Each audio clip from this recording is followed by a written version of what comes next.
Bom, vamos lá. Abra sua Bíblia no livro de Provérbios, no capítulo 3, nos versículos 9 e 10. Essa semana Deus colocou muito forte no meu coração compartilhar uma palavra muito específica com vocês hoje. Tenho certeza que é uma palavra de Deus, não só o que é princípio bíblico que serve sempre para qualquer pessoa, em qualquer lugar, mas acredito que é um direcionamento profético para tratar desse assunto com vocês hoje. Não tenho a expectativa de que isso seja ou que precise ser novidade para todo mundo, até porque a gente não vive só de novidade. O apóstolo Paulo fala aos Filipenses: eu não me canso de vos dizer as mesmas coisas. Alguém aqui, além de mim, é pai ou mãe, tem filhos aí?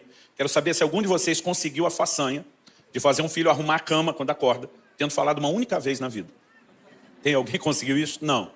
A gente vai batendo naquela tecla, a gente vai cobrando, a gente vai insistindo e vai ajudando eles a crescer. Na vida cristã não é diferente. É por isso que acreditamos na importância do discipulado. Se as pessoas só tivessem a informação da pregação e já tivesse tudo resolvido, a gente não precisaria trabalhar. O livro de Hebreus diz: importa que nos apeguemos com mais firmeza às verdades ouvidas. Então, minha maior preocupação não é explicar o que você não sabe, mas talvez te ajudar a repensar algo que às vezes nós vamos perdendo a consciência. Então vamos juntos. Provérbios capítulo 3, versículos 9 e 10. Diz: honre o Senhor com seus bens e com as primícias de toda a sua renda. E os seus celeiros ficarão completamente cheios e os seus lagares transbordarão de vinho. Esse é um dos textos. Eu nasci e cresci no lar cristão, estou na igreja desde que me entendo por gente. Esse é um dos textos que eu posso classificar entre os que eu mais já ouvi os pregadores citarem na hora da oferta. Mas eu quero te dizer que esse texto não se limita de forma alguma à oferta. Aliás, quando a gente tenta olhá-lo só com a perspectiva que genericamente ao longo dos anos tem sido dada a ele, a gente acaba confundindo propósito com consequência. São duas coisas distintas. Quando Deus diz a respeito de honrá-lo com os nossos bens, com as primícias da nossa renda, ele está falando de um propósito. Quando ele diz que os celeiros vão se encher e os lagares vão transbordar, ele está falando de uma consequência, de um efeito colateral. Muitas vezes nós transformamos a consequência em propósito e ignoramos o propósito a ponto de não colocá-lo nem no patamar da consequência. O propósito é dar a Deus honra. A consequência são os celeiros cheios. Então, não será a minha ênfase a bênção dos celeiros cheios ou dos lagares transbordantes, mas sim o fato de que devemos dar a Deus honra. Durante muitos anos, no ministério, eu tinha dificuldade de pregar ou ensinar qualquer coisa ligada a dinheiro. Não precisava ser sobre contribuição. Minha palavra hoje não é sobre contribuição. A oferta já aconteceu, sua carteira está a salvo, pode me ouvir sem nenhum medo ou resistência, ok? Mas durante muito tempo, como pastor, eu tinha esse receio. Até por conta de muitos exageros da parte de alguns, que faz com que os evangelhos, de uma forma geral, generalizadamente, paguem a conta.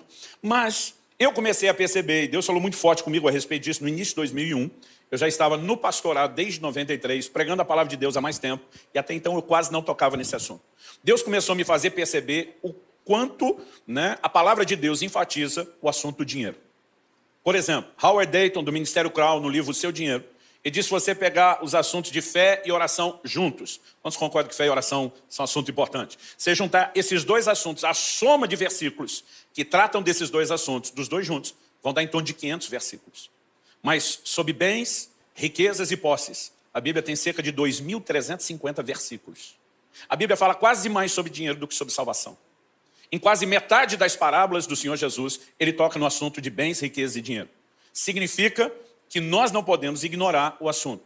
Pastor, o senhor está querendo dizer que esse assunto é mais importante? Não. A Bíblia fala bastante sobre o diabo e não está dando importância ao diabo. Quando ela fala a respeito dele, qual é a importância da abordagem do assunto? Que eu e você não sejamos enredados, que a gente possa ficar vigilante, bem esperto e não ter problema. Então, quando Deus fala bastante sobre dinheiro, não é porque o dinheiro em si seja importante, mas é porque ele está dando a importância, a atenção que eu e você precisamos dar a um assunto delicado. Então, eu queria mexer um pouco nessa declaração de Deus que fala a respeito de honra. O verbo honrar significa distinguir, significa fazer distinção, significa fazer diferença. E uma das coisas que eu tenho percebido é que Deus não pediria, Ele não pediria isso de mim e de você, Ele não pediria isso a nós, se, em primeiro lugar, não fosse importante, e segundo, não estivesse ao nosso alcance. Então, eu gostaria que a gente pudesse pensar um pouquinho isso. Uma frase de John Blanchard, que eu gosto muito, ele diz: poucas coisas testam mais profundamente a espiritualidade de uma pessoa do que a maneira como ela usa o dinheiro. Então, no meio dessa conversa, eu quero te mostrar que essa distinção de Deus em relação ao dinheiro, na verdade, é uma advertência bíblica para que a gente cuide a respeito da relação com Deus e o dinheiro, que todo cristão deve ter. E falando de honra, eu quero começar a destacar aquilo que Deus de fato quer e aquilo que Deus de fato espera de nós, né? Eu vou tentar fatiar aqui a nossa conversa em 3 tópicos ou verdades principais que nos ajude a pensar isso. Em primeiro lugar, destacar o que Deus de fato quer. Eu quero te mostrar que Deus nunca esteve interessado na oferta, e sim na honra. Em segundo lugar, por que ele pediu honra exatamente nessa área específica dos bens, no aspecto material e financeiro. Em terceiro e último lugar, nós vamos perceber que o que realmente importa não é aquilo que é entregue, materialmente falando, mas a expressão do coração, né, que isso acaba se tornando. Então vamos começar em primeiro lugar a respeito do que Deus quer. Eu quero pular para um outro texto bíblico que nos ajuda a entender essa questão da honra, que é Malaquias, capítulo 1. Eu vou ler aqui dos versículos 6 até o 10. Eu estou lendo a Nova Almeida atualizada. O texto diz assim: o filho honra o pai e o servo respeita ao seu senhor. Se eu sou o pai, onde está minha honra? Se eu sou o senhor, onde está o respeito para comigo? Eu, Senhor dos Exércitos, pergunto isso a vocês, sacerdotes, que desprezam o meu nome. Mas vocês perguntam: como desprezamos o teu nome? Vocês oferecem pão impuro sobre meu altar e ainda perguntam: em que te havemos profanado? Nisso de pensarem que a mesa do Senhor pode ser desprezada. Quando vocês oferecem em sacrifício um animal cego, será que isso não está errado? E quando trazem um animal coxo ou doente, será que isso não está errado? Ora, experimentem oferecer um animal desse ao seu governador. Será que ele se agradará de vocês ou será favorável a vocês? Diz o Senhor dos Exércitos. E agora, sacerdotes, supliquem o favor de Deus, para que nos conceda a sua graça. Mas com tais ofertas nas mãos, será que ele será favorável a vocês? Diz o Senhor dos Exércitos. Quem dera houvesse entre vocês alguém que fechasse as portas do templo, para que não acendesse em vão fogo do meu altar. Eu não tenho prazer em vocês, diz o Senhor dos Exércitos, nem aceitarei as suas ofertas. Essa última declaração do versículo 10, não aceitarei as suas ofertas, mostra que o interesse de Deus nunca foi na oferta. Se o interesse de Deus fosse na oferta, qualquer oferta deveria agradá-lo. E nós vamos perceber nesse e em outros versículos que Deus fala de ofertas que ele não vai aceitar. Por quê? Obviamente Deus está falando a respeito da forma como eles faziam isso. E uma verdade importante que eu tenho aprendido em relação às coisas espirituais é que não adianta apenas eu e você fazermos a coisa certa. A gente tem que fazer a coisa certa do jeito certo. Porque se fizer a coisa certa do jeito errado, não funciona. Então, antes de mexer no nosso assunto, deixa eu dar um exemplo sobre oração primeiro. Tiago, capítulo 4, versículo 2, diz: nada tendes porque não pedis. Tem crente que não recebe de Deus porque não pede, porque não ora. Isso nos ajuda a compreender que uma das formas de recebermos de Deus é pedindo. Quantos pidões temos aqui? Mas o versículo seguinte, Tiago 4,3, diz: pedis e não recebeis porque pedis mal. Então, uns não recebem porque não pedem. Outros pedem que é a coisa certa para receber, mas não recebem porque estão pedindo mal. Qual a definição de pedir mal em Tiago 4,3? Ele diz: para esbanjardes em vossos próprios deleites. Então, se você faz a coisa certa, que é orar, mas do jeito errado, com motivações erradas, não funciona. Vamos olhar para a ceia do Senhor, né? Hoje é dia de celebração da ceia. Paulo diz em 1 Coríntios 10,16, ele chama o cálice de o cálice da bênção. Eu creio que a bênção, quando eu e você ceamos, comunhão com o corpo e com o sangue do Senhor, mesmo sem transformação dos elementos, não podemos negar que estamos em comunhão com o corpo e com o sangue do Senhor. É lógico que tem bênção. Mas ele diz: examine-se o homem a si mesmo. Porque se alguém comer ou beber de forma indigna, será réu de juízo. Aquilo que é para ser bênção, se for feito ou praticado da forma errada, em vez de bênção, vira juízo. Porque se você cear, que é a coisa certa para ser abençoado, do jeito errado, não funciona. E quando falamos de contribuição ou qualquer outra coisa relacionada ao dinheiro, não é diferente. Então nós precisamos entender que Deus está dizendo a um povo que estava ofertando a ele. Ele chega ao ponto de dizer: quem dera houvesse alguém que fechasse as portas ali é do templo. Deus está dizendo: vocês estão acendendo em vão, à toa, o fogo do meu altar. Em outras palavras, o que ele está dizendo: se é para ofertar desse jeito, era melhor fechar a porta, não ter culto e acabar com a brincadeira. Porque Deus está dizendo: ou vocês me dão o que eu quero, que é honra, ou não precisa dar nada, que é a oferta. Em outras palavras, Deus está dizendo: eu nunca quis a oferta. Eu queria que a oferta fosse expressão de honra. Se vocês não vão me dar honra, não precisa dar oferta. Ele começa o versículo 6 cobrando. O filho honra o pai, o servo honra o seu senhor. São os dois níveis de relacionamento que nós temos com Deus, que estão sendo exemplificados aqui. Ele é nosso pai, nós somos seus filhos. Ele é nosso senhor, nós somos seus servos. Ele está dizendo: agora, por que é que vocês não me honram e nem me respeitam? E aqui Deus começa a cobrar a honra como o elemento essencial. Ele diz: leva para o seu governador que você está trazendo para mim. Desde aquela época já se fazia média com o governante. Ele diz: tenta agradá-lo com o que você me trouxe, para ver se você vai ficar bem na fita. Então Deus está dizendo: se você não vai me dar honra, não precisa dar, é nada. Você pega outros exemplos da Bíblia. A oferta de Caim e de Abel mencionada lá em Gênesis 4. Aliás, se você puder me acompanhar, eu quero ler esse texto também. Gênesis 4, de 3 a 7, diz assim: aconteceu que, ao fim de um certo tempo, Caim trouxe do fruto da terra uma oferta ao Senhor. Abel, por sua vez, trouxe das primícias do seu rebanho e da gordura deste. O Senhor se agradou de Abel e da sua oferta, mas de Caim e da sua oferta não se agradou. Aliás, algo interessante para observar é que normalmente quando Deus aceita e se agrada, não é meramente a oferta, é o ofertante. O texto continua e diz assim: Caim ficou muito irritado e fechou a cara. Então o Senhor lhe disse: por que você anda irritado? E por que essa cara fechada? Se fizer o que é certo, não é verdade que você será aceito. Mas se não fizer o que é certo, eis que o pecado está à porta à sua espera. O desejo dele será contra você, mas é necessário que você o domine.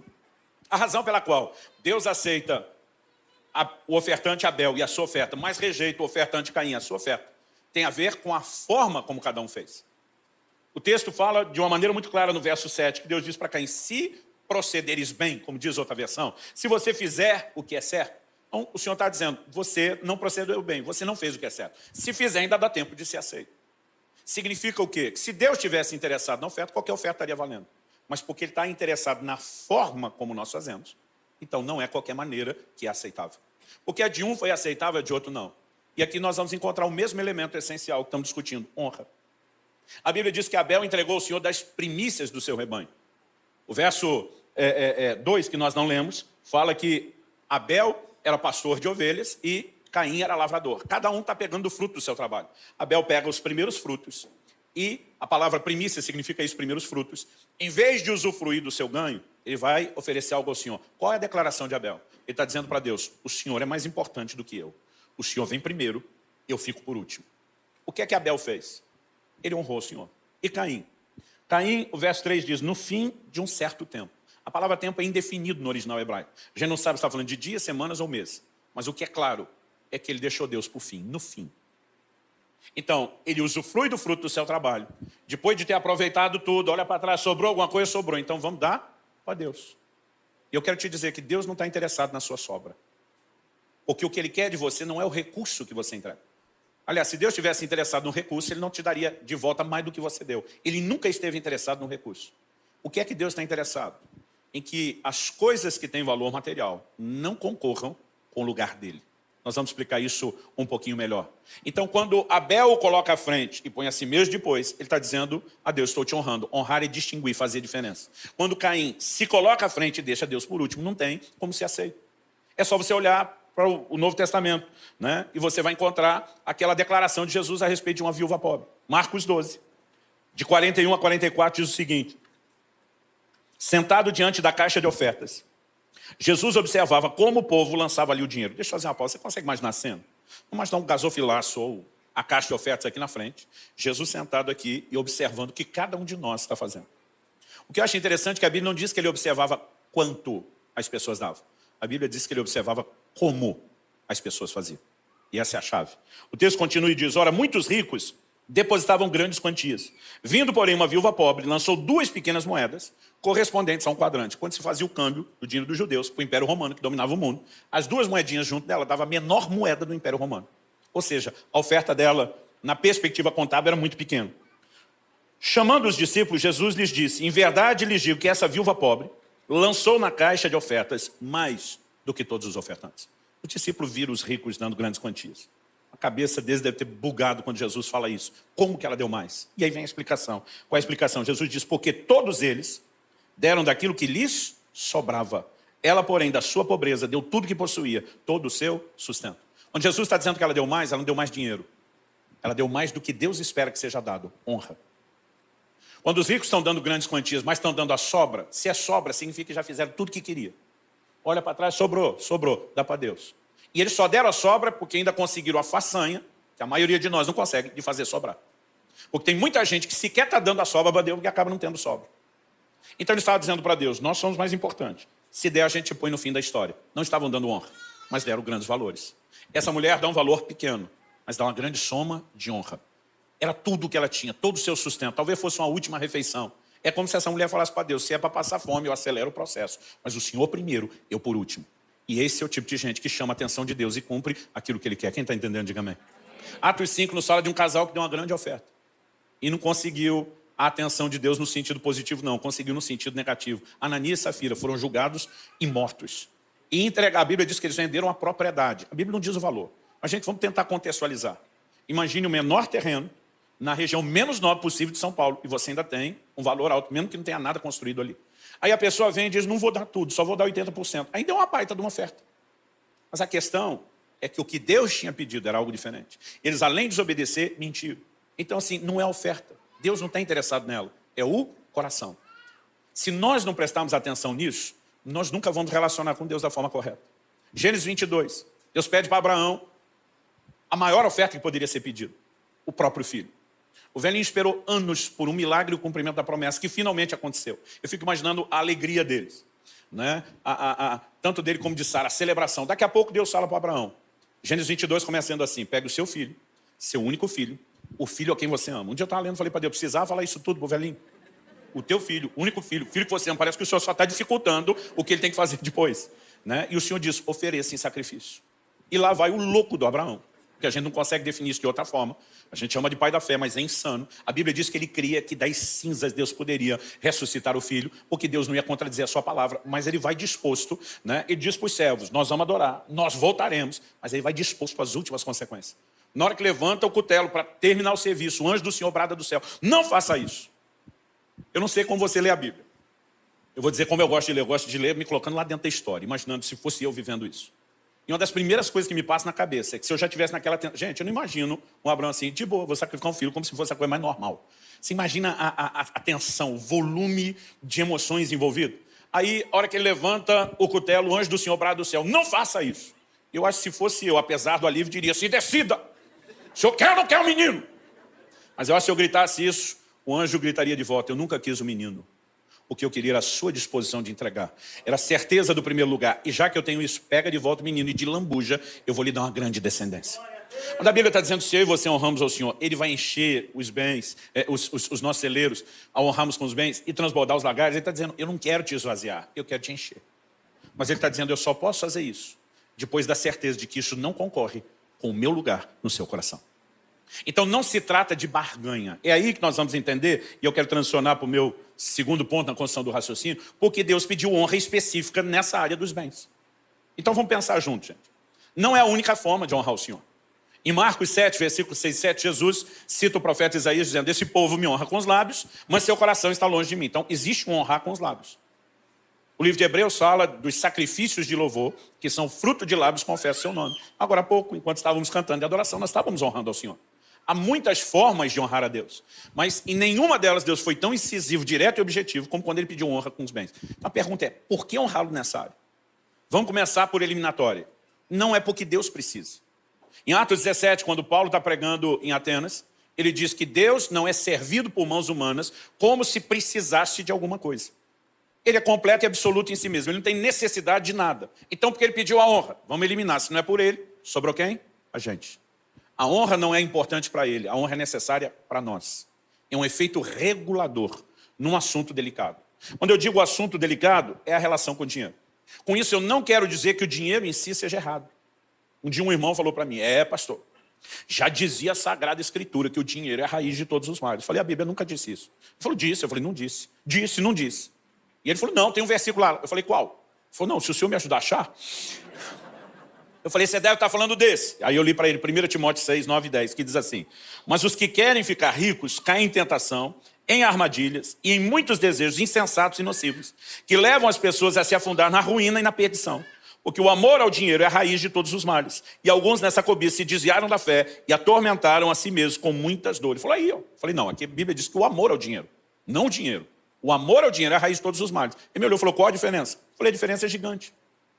Se o dinheiro fosse a raiz de todos os males, falei, a maioria de nós que estamos naquela categoria dos mais pobres, estaríamos poupados de qualquer problema. E quem estava lascado eram os ricos. Falei, o problema é que alguém pode ter amor ao dinheiro sem ter dinheiro. O cara pode estar mais quebrado que arroz terceira, como a gente diz lá no sul. Naquele estádio que está tão endividado, se chamar mulher de meu bem, o banco confisca. Né? O cara pode estar quebrado e ter amor ao dinheiro. Então, além de não ter grana, o miserável ainda tem a raiz de todos os males. Eu falei para ele, agora alguém pode ter dinheiro sem ter o amor ao dinheiro. É isso que diz o Salmo 62, 10. Se as vossas riquezas aumentam, a Bíblia não está dizendo joga tudo fora. A Bíblia diz, se as vossas riquezas aumentam, não ponhais nelas o coração. Alguém disse que o avarento não possui as coisas. São as coisas que o possuem. Esse é o grande ponto de diferença. Eu me lembro de uma frase que eu li ainda na adolescência, num dos livros do Kenneth Hagin, que diz: errado não é o crente ter dinheiro, errado é quando o dinheiro tem o crente. Então, o problema não é o dinheiro, é o valor que ele passa a ter na nossa vida ou não. E Jesus ensinou sobre isso. Em Marcos 6:24 ele diz: vocês não podem servir a dois senhores. Não pode servir a Deus e às riquezas. A única outra coisa na Bíblia chamada de um senhor, concorrendo com o senhorio de Deus no nosso coração, é o dinheiro. Então, se nós não demos a ele um valor demasiado, e se distinguimos, mantemos Deus sempre acima, ele não é um problema. Aí você vai entender que o que Deus propõe em Provérbios 3 não é barganha. Ele está dizendo: se você me honrar com os seus bens, eu vou te honrar de volta, encher os seus celeiros e lagares. Aí tem uns crentes que pensam: negócio bom, melhor que título de capitalização. Eu dou um pouco para Deus, ele me dá muito mais de volta. Eu só tenho a ganhar, não tenho a perder. Mas não é uma troca. O que Deus está dizendo é o seguinte: se você blindar o seu coração contra a avareza, que faz do dinheiro um senhor no mesmo patamar ou maior do que o meu, bagunçou, você se poupou da bagunça que ele pouparia. Então, se você blindar, me manter acima e ele não concorrer, Deus está dizendo: aí eu te encho de recurso, porque eu não vou perder você. Agora, se não blindamos o nosso coração, se coloca no lugar de Deus. Seria inteligente dar a alguém que você ama algo que vai afastá-lo de você. Mas, de novo, o dinheiro não precisa ser algo errado. É a forma que nós nos relacionamos com ele. Então, se o coração não se dobra diante dele, e talvez aqui você consiga entender uma figura bíblica importante. O livro do Apocalipse diz que nos céus as ruas serão de ouro. Antigamente eu pegava isso e eu desenvolvi uma ideia de ostentação. Eu imaginava eu no céu pensando: se um dia foi pobre, não me lembro mais. Andando nas ruas de ouro, desfilando de peito estufado, nariz erguido, né? Imaginando algumas pessoas que me olharam torto e atravessado na vida terrena, dizendo: queria que me visse agora. Em primeiro lugar, nesse ambiente dos valores de Deus, não tem nem esse espaço para esse tipo de ostentação. O que você precisamos entender, quando a Bíblia diz que as ruas serão de ouro, é que lá o ouro perdeu completamente o seu valor, a ponto de só servir para ser pisado. A glória do céu não é ouro, é o próprio Deus. O ouro é ignorado, é pisado. Imagina os anjos perguntando: o que a gente faz com o ouro que a turma se matava na terra? Faz piso, para eles entenderem que isso é para estar debaixo do pé. No livro de Atos, por pelo menos 3 vezes, você vê que Jesus está olhando um gasofilaço. Eles tinham o hábito de entregar oferta no cofre. Por 3 vezes no livro de Atos, a Bíblia diz que eles traziam o dinheiro aos pés dos apóstolos. Imagina os apóstolos metendo o pé em cima daquilo, dizendo: aqui o dinheiro não é senhor, é servo. O lugar dele é esse, subjugado e não no controle. Então, o que está em questão quando falamos de honra é o senhorio de Deus, que não pode sofrer concorrência com nenhum outro tipo de senhorio. Colossenses 3:5 diz que a avareza é idolatria. Um crente que dá valor demasiado ao que é material tem um falso ídolo, um ídolo, tem um falso Deus na sua vida. Em Mateus, no capítulo 13, Jesus fala no versículo 7 que uma das sementes caiu entre espinhos. Na hora de explicar o que eram os espinhos, no verso 22 de Mateus 13, Jesus diz que os espinhos são o cuidado e a sedução das riquezas. E ele diz: os espinhos cresceram, porque se você não arrancar essa coisa nociva da sua vida, ela nunca fica estacionada, ela cresce. Os espinhos cresceram e sufocaram a palavra. Uma das poucas coisas que tem o poder de sufocar a ação da palavra de Deus na vida de um crente é exatamente isso: os cuidados do mundo e a sedução das riquezas. Então nós não podemos negar que o assunto é delicado. Agora, quando damos a Deus honra e botamos o dinheiro no seu lugar, ele deixa de concorrer com o senhorio de Deus. E aí Deus vê em mim e você um coração blindado. Não é uma troca. Ele diz: agora está autorizado a prosperar, porque eu posso te confiar isso sem que eu perca você. Quem está entendendo, diga amém. Em terceiro e último lugar, eu queria destacar aqui que o que realmente importa não é nem o que é feito com a oferta, é a expressão do coração. Embora, como eu disse antes, eu não estou limitando o assunto da honra somente à contribuição. Vamos dar alguns exemplos. Quando você se posiciona na hora de fazer os negócios e não aceita mentir para vender mais, não aceita lucros desonestos, quando você entende declarações da Bíblia como: dai a César o que é de César e a Deus o que é de Deus, e diz: eu não vou negociar essas coisas, o que é que você está fazendo? Você está honrando a Deus com seus bens. Você está dizendo: a avidez do lucro não vai me fazer quebrar os princípios daquele que é o Senhor da minha vida. A minha disposição de honrá-lo como Senhor e obedecê-lo me faz estar disposto até mesmo ter perdas, do que justificar o lucro de qualquer forma ou a qualquer custo. Vamos falar de ter perdas? O apóstolo Paulo escreve aos Coríntios e diz: vai um irmão a juízo contra outro irmão, isso perante incrédulos. Ele está dizendo: é sério que para defender aquilo que é seu, materialmente, o seu direito, você está disposto a trazer escândalo no reino de Deus? Aí Paulo faz a pergunta: por que vocês não sofrem o dano? Por que não sofre a perda? Ele está dizendo: não ama Jesus o suficiente a ponto de engolir sua perda e dizer: eu poupo o reino de Deus de um escândalo.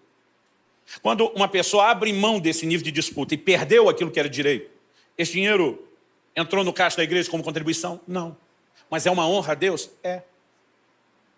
Provérbios 19:16 nos diz que o que se compadece do pobre, empresta ao Senhor.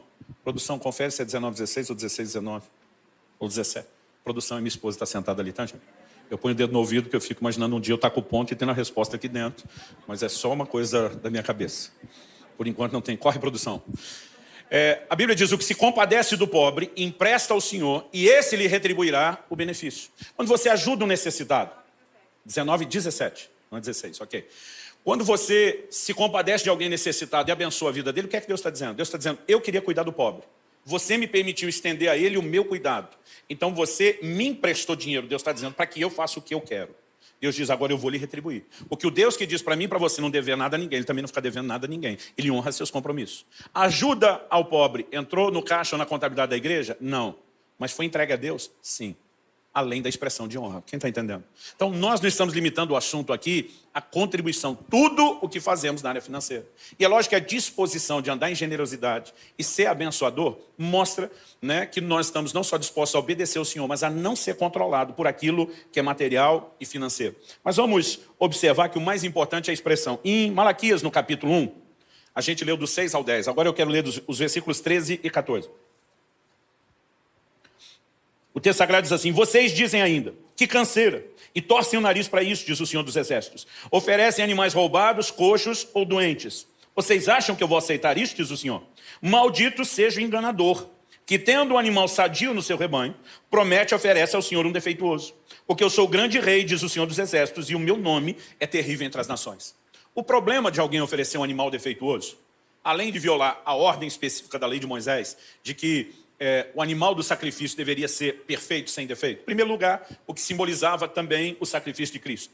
Mas também significa que para Deus, eu e você precisamos fazer o melhor. Deus não está condenando quem entregou um animal defeituoso ou que não tinha outra opção. Ele diz: maldito seja o enganador. Ele está falando de má fé.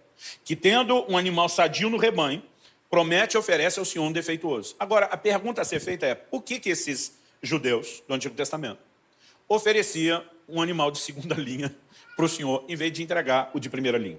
Nós não estamos falando de gente desviada ou que não quer nada com Deus, senão eles nem estariam no templo e sequer estariam ofertando. Mas já que foram ofertar, por que estão ofertando o pior em vez do melhor? A Bíblia não é clara a respeito disso, porque aí o assunto é motivação do coração. Então agora eu quero ser honesto e dizer que eu vou entrar no terreno da especulação. Tem coisas que a gente vai pensando, deduzindo, e a gente vê esse tipo de leitura e aplicação feito por Jesus e até mesmo pelos apóstolos algumas vezes. Então vamos imaginar. O que era feito com a oferta? O sistema de adoração do Velho Testamento não era com música como eu e você fazemos hoje. Davi introduz a música, no seu tabernáculo. Ela era basicamente feita pelo grupo dos levitas, mas não por todo o povo. Eles já tinham a prática dos salmos, mas a ênfase não era como a que temos hoje na adoração por meio da música. Era principalmente no sistema de sacrifício. Agora, em termos práticos, o que é que virava o sacrifício depois de ter sido oferecido? Churrasco. O altar do holocausto era na churrasqueira com grelha e tudo. O sacerdote era o churrasqueiro expert, especialista, treinado naquilo. A gordura pertencia ao Senhor, o animal era limpo, a pele, as tripas, os órgãos internos eram removidos, a gordura era queimada diante do Senhor. E a carne que era assada no fogo era comida. A maior parte do sacrifício era comido pelo ofertante e sua família, e uma parte era entregue ao sacerdote e à sua família. Eles comiam aquela carne, virava churrasco. Eu imagino que às vezes o foco do ofertante ficava só no que será feito com a oferta. Eu pensava talvez assim: já que vai virar churrasco mesmo, por que é que eu vou entregar um animal perfeito, que lá fora, na hora de vender no mercado, pega um preço bom, e não entregar esse bichinho cego, manco? Quando a Bíblia fala de lacerado, é quando um lobo tentou abocanhar, ele salvava, mas o bicho comia variado depois. Ou seja, era o bichinho de segunda linha que não tinha preço bom na hora de vender. Eu acho que o cara imaginava: vai virar churrasco mesmo. Gente, imagine você comendo agora, eu sei que é quase uma tortura fazer isso perto da hora do almoço. Imagina você comendo um pedaço de picanha. Toda vez que eu falo dela, ela aparece na minha frente, é impressionante. Aí você corta um pedaço daquela picanha, não sei você, eu gosto no ponto, põe na boca. Acho que está saboreando ela. De repente você diz assim: que delícia. Pena que o bichinho era cego. Você consegue imaginar alguém com esse poder de degustação? Eu não. E olha que eu já tive superpoderes no meu paladar.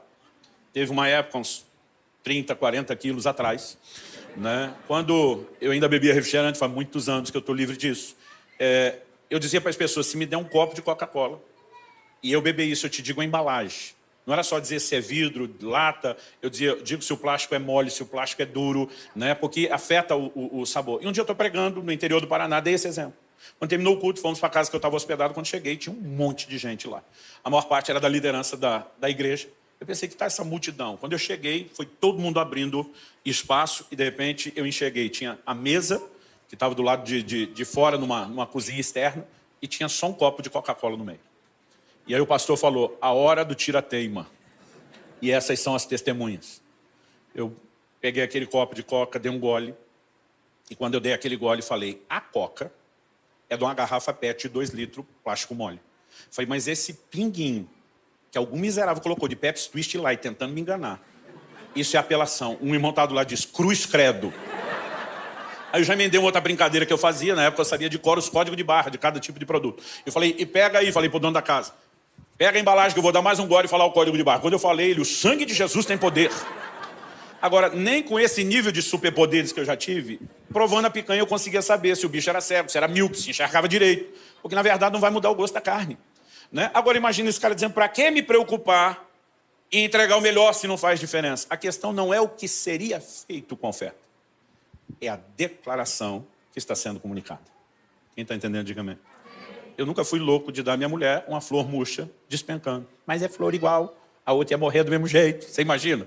Porque a questão não é a flor, é a declaração que está por trás dela. E quando eles olhavam só para o que será feito e perdiam de vista a mensagem, é onde, de fato, eles deixavam de comunicar honra. Vamos dar uma olhada em outro exemplo do Novo Testamento, e aqui a gente termina. Marcos capítulo 14. A partir do versículo 3 diz assim, quando Jesus estava em Betânia, fazendo uma refeição na casa de Simão o leproso, veio uma mulher trazendo um frasco feito de alabastro, com perfume muito valioso de nardo puro, e quebrando o frasco, derramou o perfume sobre a cabeça de Jesus. Alguns dos que estavam ali ficaram indignados e diziam entre si, para que esse desperdício de perfume? Esse perfume poderia ter sido vendido por mais de 300 denários, para ser dado aos pobres. E a última frase diz, e murmuravam contra ela. Se murmuravam no original grego bramavam, gritavam contra ela. Significa que o negócio virou um barraco. Todo mundo está indignado, porque a frase que eles usam é, porque o desperdício de perfume. Eles estão olhando, desperdiçou, não vai ter utilidade. Aquela turma está dizendo, para ser vendido por tanto. E, gente, os valores que são mencionados aqui são assustadores. Quando ele diz, podia ser vendido por mais de 300, nós não sabemos quanto mais, se é 315, 330, 350. Imagina se fosse mais de 350, alguém diria, quase 400. Agora, isso era para vender o perfume de segunda mão usado. Não significa que é o que custou.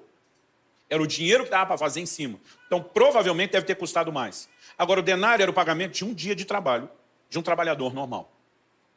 Isso significa que dos 30 dias do mês, todos os 12 meses do ano dos judeus tinham 30 dias exatos, diferente do nosso calendário. Você tira a média dos 4 sábados, vamos até exagerar que um mês podia ter 5. Eles tinham um ganho entre 25 a 26 denários por mês. 300 denários é o equivalente a 1 ano de salário integral. Esse é o valor que foi desperdiçado. Então, multiplique isso pelo que você ganha. O salário, a renda mensal, vezes 12. É lógico que aquela turma está indignada. Mas por que eles estão indignados? Porque eles só estão pensando no que é que dá para fazer com o recurso da oferta. Agora, qual foi a reação de Jesus? Verso 6. Mas Jesus disse, deixem a mulher em paz. Por que vocês a estão incomodando? Ela praticou uma boa ação para comigo, porque os pobres estarão sempre com vocês, e quando quiserem, pode fazer-lhes o bem, mas a mim, vocês nem sempre terão. Ela fez o que pôde, ungiu o meu corpo antecipadamente para a sepultura. Vamos tentar entender isso? O Salmo 16, que é uma das profecias messiânicas mais repetidas no Novo Testamento, diz, não deixará a sua alma na morte, nem o seu corpo verá corrupção. Essa profecia falava de Cristo que, embora morrendo, não permaneceria morto. E não só diz sua alma não vai permanecer na morte, mas diz seu corpo não verá corrupção. Nos 3 dias em que esteve morto, o corpo de Jesus não se decompôs. Diferente de Lázaro, que a Bíblia diz que com 4 dias cheirava mal. Isso não aconteceu com Jesus. Jesus está dizendo, ela ungiu o meu corpo. Jesus está dizendo, enquanto vocês só estão olhando projetos, o que se faz com recurso, essa mulher me enxergou. Ela discerniu a minha pessoa. Ela viu algo que vocês não viram. Ela entendeu a necessidade de um ato profético ungindo o meu corpo, simbolizando com isso que a unção real e verdadeira do Espírito Santo vai envolver e guardar meu corpo para que ele não veja corrupção. Jesus está dizendo, enquanto vocês estão olhando o projeto, ela está vendo a minha pessoa. Há uma diferença enorme entre uma coisa e outra. E aí Jesus conclui no 9, em verdade lhes digo, que onde for pregado em todo o mundo o evangelho, Jesus está dizendo, em todos os lugares, em todas as épocas onde o evangelho chegar, também será contado o que ela fez. Só para que a gente aprendesse? Não. Jesus diz para a memória dela. Jesus imortalizou essa mulher, Maria de Betânia. E o que ele estava dizendo com isso era o seguinte: onde o evangelho chegar, eu quero que essa mulher seja lembrada pelo que ela fez. É um nível de honra que dessa forma direta e explícita ele não deu nem à sua família, nem aos 12 apóstolos. Agora, se como diz 1 Samuel 2,30, Deus diz, eu honro os que me honram, ele tem honrado ela dessa forma, foi porque ele se sentiu muito honrado. Porque ela entendeu que contribuição não diz respeito a apenas financiar projeto, mas a enxergar o próprio Senhor e declarar algo a respeito dele. Quem está entendendo, diga amém.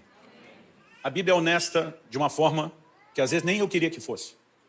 Em João 12,6, o apóstolo João denuncia Judas, que foi o primeiro tesoureiro da história da igreja. A Bíblia diz que ele carregava a bolsa onde era colocada as contribuições do ministério de Jesus. E João diz que Judas era ladrão e metia a mão na bolsa. Agora imagina você, trabalhou um dia inteiro suado. Foi no dia seguinte ouvir Jesus ensinando, resolveu entregar o seu dia de trabalho. Aquele denário que você entregou, que foi na bolsa, logo ele, não foi do outro, não foi de outra pessoa. O miserável do Judas pegou logo o seu denário. Se o valor da oferta fosse aquilo que é feito com ela, essa pessoa que entregou não teria benefício nenhum. E não estou, imagino que você vai entender isso, fazendo apologia ao mau uso dos recursos de forma alguma. É só você ver o juiz de Deus sobre Judas e você vai perceber quão sério é o assunto e como Deus vai julgar quem está brincando com isso. Então, não estou fazendo apologia, mas a questão é, independente do que será feito, o maior valor não é o que se faz, não é como se faz, é a declaração, é a expressão de quem entrega algo.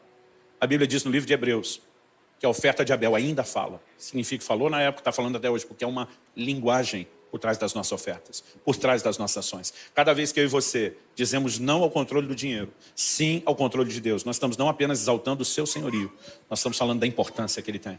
E quando esse lugar é preservado, Deus olha para mim e para você e diz, já que você não corre o risco de ser controlado por um outro senhor que vai destruir sua vida, eu autorizo você a prosperar. E você vai viver isso de forma sobrenatural. Esse é o lugar de equilíbrio. Nós não podemos ignorar a importância que essa compreensão tem na vida cristã.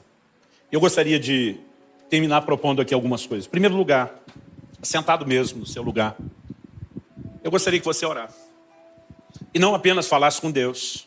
Eu tenho certeza que Deus está falando com cada um de forma diferente. Eu gostaria que você orasse colocando sua vida diante de Deus. Reavaliando essas verdades e a maneira como você tem agido em relação a isso.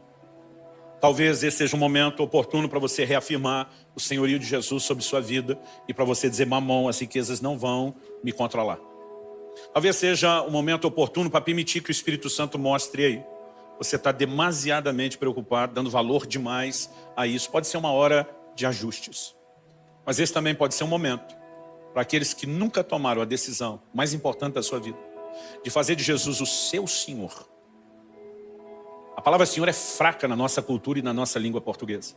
O máximo que a gente imagina é o filho dizendo para o pai, sim senhor, ou alguém na cadeia de comando da hierarquia militar falando para a patente superior, sim senhor. A palavra Senhor no original grego, como era empregado no mundo antigo, era a palavra que o escravo usava para se dirigir ao seu amo. Senhor significa dono, significa possuidor. E a Bíblia diz, se no teu coração creres que Deus ressuscitou a Jesus dentre os mortos e com a tua boca confessares a Jesus como Senhor, será salvo. O que significa ter Jesus como Senhor? Em Lucas 6, 46, ele diz, por que vocês me chamam Senhor, Senhor, mas não fazem o que eu mando? Os seguidores de Cristo não são apenas pessoas que acreditam na sua existência, nem só que acreditam na obra de salvação e redenção dele, morrendo em nosso lugar na cruz, mas são pessoas que se dispõem a serem governadas pelos seus ensinos. E se há algo que eu e você não podemos ignorar, é o quanto Jesus falou sobre essa relação com o dinheiro. Você não precisa se livrar dele, mas ele não pode controlar você. As contribuições são parte de um exercício de desprendimento, mas não são a única expressão de honra. As decisões que você toma no dia a dia, que você precisa tomar a cada dia, vão demonstrar quem está no controle da sua vida. E ou você pode reafirmar o senhorio de Jesus, ou se você nunca fez isso, você pode tomar essa decisão. Ou talvez haja alguém aqui, ou nos acompanhando por essa transmissão ao vivo, ou mesmo depois gravado, que talvez se afastou do Senhor Jesus e precisa se reconciliar. Eu também quero dar esse segundo grupo, assim como aqueles que nunca decidiram, a oportunidade de uma decisão. Você sabe que Deus nunca deixou de amá-lo, nem de oferecer perdão. Mas muitas vezes, ou por vergonha, ou pela dificuldade de acreditar que você pode conseguir ver isso funcionando, você tem hesitado. Talvez você esteja se perguntando como é que eu vim parar aqui, nesse auditório, ou na frente dessa tela onde você assiste a transmissão. Mas lá no fundo você sabe que o próprio Deus te trouxe e Ele está te chamando de volta. Então, enquanto os demais estão orando, colocando sua vida em dia diante de Deus, eu quero fazer a pergunta a alguém aqui nesse auditório que queira hoje entregar sua vida a Jesus, fazer dele o seu Senhor, ou reconciliar-se com Ele, voltar-se para Ele, depois de ter se afastado ou distanciado. Se há, eu quero orar com você. E para saber se há, eu quero pedir que você dê um sinal com a sua mão. Eu preciso tomar essa decisão. Eu preciso de um encontro com o Senhor Jesus. Alguém? Eu quero encorajar você. De vez em quando alguém diz, pastor, tem que fazer isso na frente de todo mundo. Eu digo, esse auditório, na verdade, não é um grupo de fiscais, é uma torcida que você tem. São pessoas que provavelmente estão orando por você agora mesmo, intercedendo por você. Jesus diz, todo aquele que me confessar diante dos homens, eu também o confessarei diante do meu Pai e dos anjos que estão nos céus. Mas aquele que me negar diante dos homens, eu também o negarei diante do meu Pai e dos anjos que estão nos céus. Mas a Bíblia diz que há festa nos céus quando um pecador se arrepende. E como Jesus mandou a gente orar que a vontade dele seja feita na terra como é no céu, me parece claro que ele também queria que houvesse festa aqui. A gente sempre faz festa quando alguém se decide.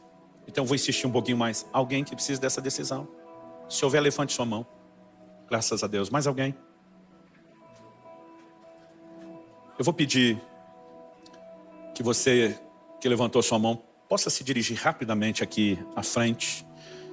Eu quero que você que está no seu lugar tenha a liberdade de celebrar conosco a Deus essa decisão, com uma salva de palmas ao Senhor. Você que nos acompanha pela transmissão e quer tomar essa decisão agora, né? Você também pode fazer isso nesse momento. A Bíblia diz, todo aquele que invocar o nome do Senhor será salvo. Muitas vezes nós ajudamos as pessoas a repetirem a oração, mas o que você realmente precisa é clamar o nome de Jesus, é reconhecer sua condição de pecadora dele, de Salvador, é entregar o controle nas mãos dele, e isso precisa ser feito publicamente. Não só a primeira decisão, depois será seguido pelo batismo, que é uma confissão pública. Você pode orar com ele.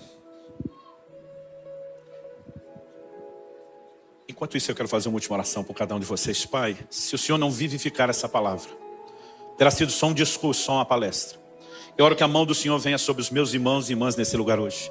E que o teu Espírito traga uma aplicação personalizada da tua palavra para cada um deles. Assim como graça para corresponder contigo e para fazer os devidos ajustes. Nós aproveitamos essa manhã não apenas para receber a tua palavra, a instrução, o encorajamento e a advertência que ela traz, mas também para reafirmar o teu senhorio sobre as nossas vidas. Fazemos isso em nome do Senhor Jesus e para a glória de Deus. Amém. Amém.